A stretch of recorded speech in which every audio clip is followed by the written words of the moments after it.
So yun mga kapisngi, magandang gabi ulit sa inyo lahat. So magluluto ako ng upo na inanuhan ko ng bagong isda, kamatis. Ulam namin. Hinihiwa-hiwa ko na siya para alam niyo naman love na love ko yung marina ko So,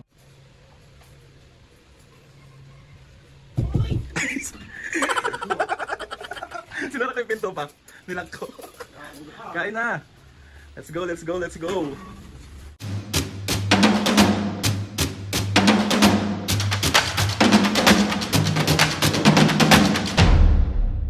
What's up mga kapisngi? For today's video, another vlog na naman yung gagawin natin. Itong vlog na to mga kapisngi, bale, nag-request ang senyor. So, nag-request sila pero hindi ako yung magluluto kasi hindi ako marunong magluto nung nire-request nilang ulam. Tapos, bali, ang sabi ni Mami at Papo, gusto daw nila ng ng upo na may bagoong. Tapos, itong si Mami, sabi niya, "Nak, ang tagal na natin hindi nagbababoy, baka pwede mo naman ako patikman ng baboy." So ayun na nga, dahil minsan lang naman mga kapisngi kasi madalas ang kinakain na namin is chicken, fish, puro vegetable, tapos fruit. So hindi na kami nagpo-pork and beef. Pero ngayon mga kapisngi, sige, papatikman natin si Mami, wag naman natin siya i-deprive ng sobra. So bibili tayo ng baboy, tapos bibili tayo ng mga ingredients natin para dun sa ginisang upo na may bagoong. Bagoong, di rin pwede masyado dahil nga, sige, cheat day ng mga senior ngayon. Pwede onting bagoong, tapos kahit isang perasong baboy lang na medyo maayos. So ayun na nga mga kapisngi, samahan nyo ko sa palengke para bumili ng ating mga ingredients. Bibili rin tayo ng prutas kasi wala na rin prutas dito sa bahay. So ayun na nga, apaka-OA nung paulit-ulit. Tara na, let's go. So ayun mga kapisngi, bali papunta na tayo ngayon ng trabaho market kasi mamamalengke nga tayo.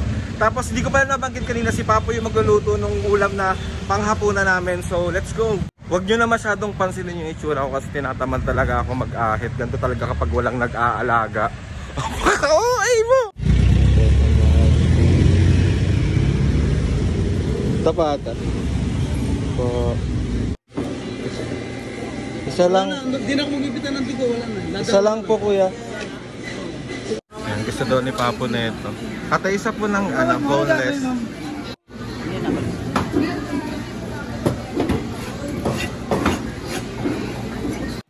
Bili tayo ulit ng favorite nating sogi.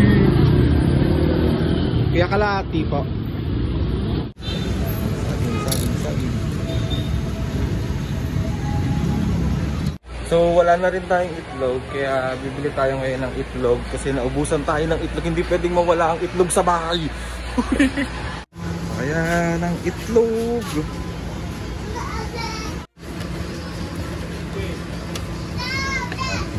Bali pa uwi na tayo ngayon sa bahay. Malamang saan tayo uuwi? Apaka-OA. Hindi bali, pagdating natin doon, iayos na natin yung mga kailangan natin ayusin para sa pagluluto ni Papo. Kasi kailangan di siya masyado mapagod. Motor pamor, Papo, motor pamor. So ayun mga kapisngi, bali nakauwi na tayo. Tapos ito yung mga napamili natin. Meron tayo ditong upo, bagong isda, tapos kamatis, bawang, tapos sibuyas. Tapos ang request nga ni Mami na baboy. Tapos binilang ko rin si Papo ng nag-request din siya ng dito? Bangus, boneless bangus. Tapos saging, lemon. Tapos syempre hindi mawawala ang ating pangmalakasang. Hindi kasi ito talaga nawawala sa bahay kasi sobrang hilig ko sa itlog. Kapag ayoko ng mga ulam, ito ang aking tinitira. Ayan, itlog be itlog. Apaka-haggard ko, mag-hype lang nga ako, mukha akong Sige na, bye. Ating itlog, ilalagay na natin siya sa ref.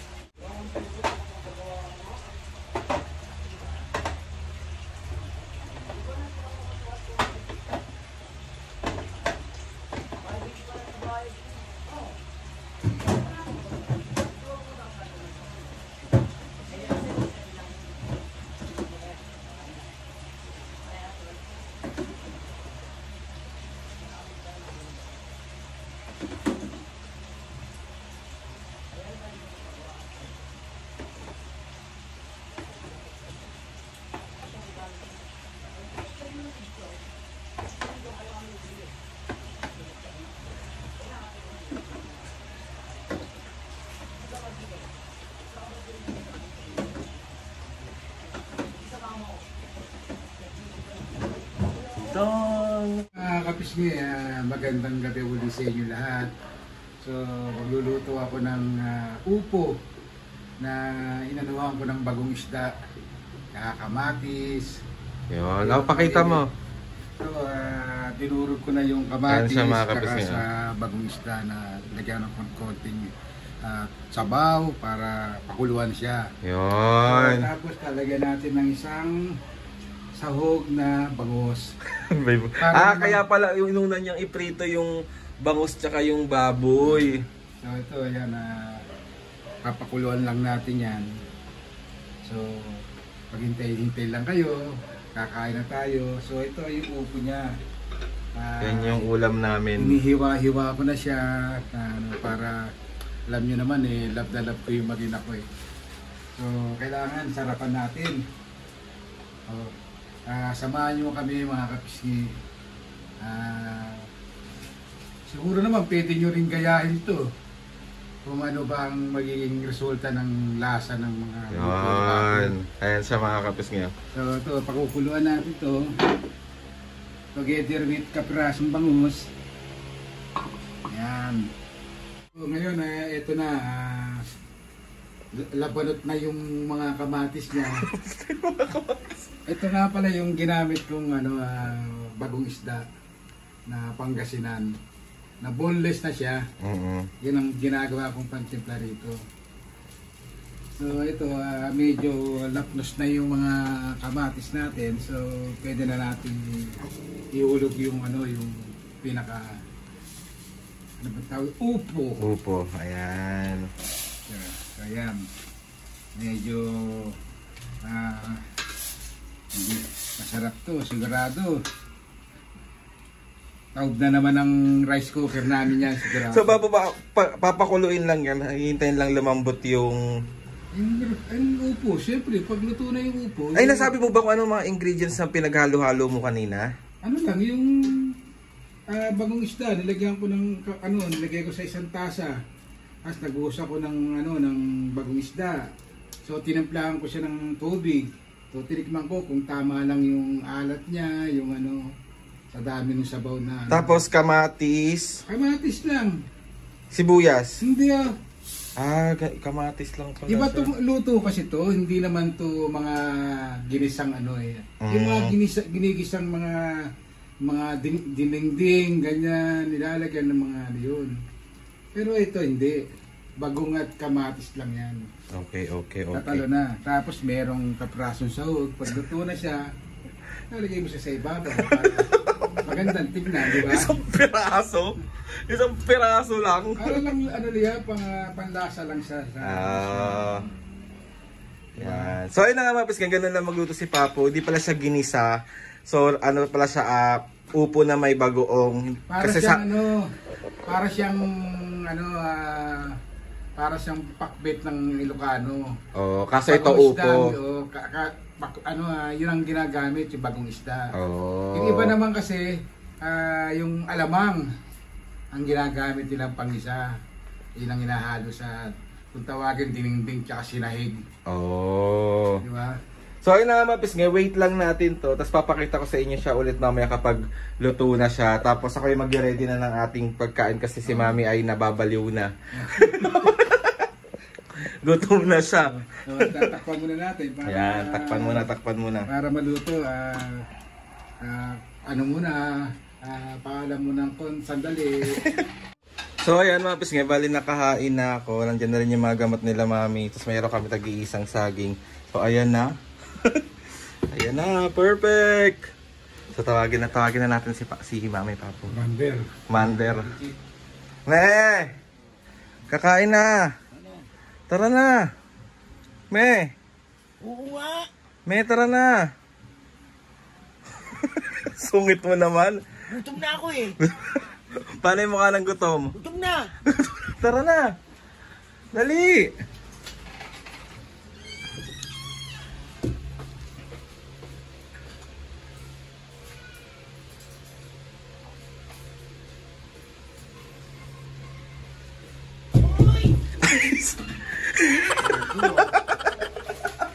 Sinara ko yung pinto pa. Nilag ko. Kain na. Let's go, let's go, let's go. Kain mga kapisngi. Sarap! Kain tayo! Sarap to, sarap! Luto ni Papu. Diba? Perfect. Kain mo lang kanin. Ano ba yan? Ala. Kain mo lang kanin. Papu, kanin daw. Dalihan mo, nagagalit na siya. Lagyan mo naman po. Kain. Kain. Nakababoy ka ngayon, ha? Oo, bakit? Sabi mo nga eh. Cold. Thank you. Papu. Dali, maloloka na ako. Ano ba yan? Dito nakita ko lang na luto na yung kanin. Anong nakasar kape? Ginagalit mo pa eh. Bigla naman dumami. Bang dami niyan pa. Kuya, gutom naman ako. Hindi, konti lang. Konti lang. Kain kayo. Kain tayo, kain. Tikman mo muna yung luto ni Papu. May kung masarap. Masarap talaga to. Patok to. Patok pag masarap sa akin, patok! Patok. Perfect. Kain. Kain tayo mga kapisngi, kain kayong lahat. Sarap to. Kain. Ang gulay. Oh, perfect. Kain po.